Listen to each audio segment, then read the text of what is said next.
Hello everyone, I'm Paul McGuire Grimes. A feel-good movie with a great cast and good music? That's what you get with The High Note, starring Dakota Johnson and Tracee Ellis Ross.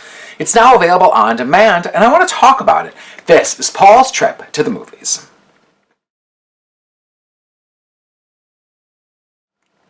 Dakota Johnson plays Maggie, a budding music producer who spends the majority of her day as the personal assistant to Grace Davis, played by Tracee Ellis Ross. Grace is an 11-time Grammy winner, but hasn't had a new album in a decade. Her team is deciding what's the next best step for her career. Is it a Vegas residency, a live album, or new material? Maggie would love to be Grace's new producer, but first takes on a young up-and-coming singer played by Kelvin Harrison Jr. It also stars Ice Cube, June Diane Raphael, and Bill Pullman. It's directed by Nisha Ganatra, who directed Late Night. Now, the casting of Tracee Ellis Ross couldn't be more perfect. As the daughter of Diana Ross, she knows the music industry so well and can bring that history and bring those layers to the character. Ross needs to be a diva to stay relevant and put her foot down, be vulnerable, and she gets to play into the comedic side we know her for on the TV show Blackish. She's a good singing voice, and her costumes and the music are clearly an ode to her mother. And it's nice to see Dakota Johnson continue to show off more than the 50 Shades of Grey trilogy.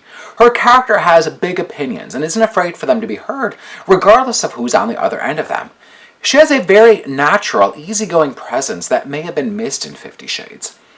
The B-plot of the film, with Maggie building on the career of David Cliff, is equally compelling as the main storyline with Grace.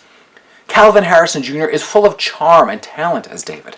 There's an underlying sexual chemistry between him and Maggie as they spend more and more time together. Kelvin Harrison Jr. should be a breakout star if people watch this movie. I would urge them to then go back and check out his powerful performance in the movie Waves, which went unnoticed last year. The High Note hits plenty of strong notes and reminded me of Begin Again, which came out a few years ago. Now, there is a certain familiar trajectory to this story and how it all unfolds, but I wouldn't say that would hinder anyone's enjoyment of the movie. There's an empowering vibe to it and a little inside look at the music industry and what it takes to stay relevant when you're of a certain age and race in the industry. The movie is full of new music you can bop along to and champions the greats along the way, like Joni Mitchell, Sam Cooke, and the Staple Singers. I'm giving The High Note 4 out of 5 ticket stubs. If you like my review today, click subscribe on my YouTube channel. I see new reviews of movies like The Lovebirds and The Vast of Night. Don't forget to follow me on Instagram and Twitter at Paul's Movie Trip. And then go to my website, paulstriptomovies.com, for even more. Thank you so much for watching my review of The High Note. This is Paul's Trip to the Movies.